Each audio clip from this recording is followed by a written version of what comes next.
everyone, my name is Miss Graham, I'm Mrs. Heislip. and we are going to be your preschool teachers this year. This is what we look like with our masks off, and this is what we look like with our masks on. And this is how you're going to see us when you come to school. And the first thing that you do when you come to school after hanging up your backpack will be to wash your hands. We have a sink right in there.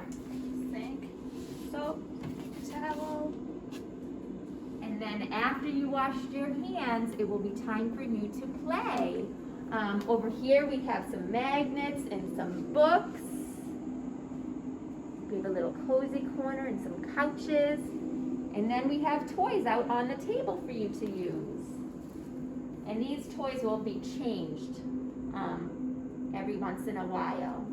And we have a writing center for you to use as well. And a dramatic play area where you can play with the babies and make sure they're feeling healthy. And then behind Mrs. Heislip, we have a block area for you to use. And we also have a circle space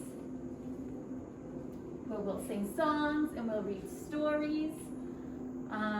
We can't wait to see you and have you be a part of our class. We'll see you soon. Bye. Bye.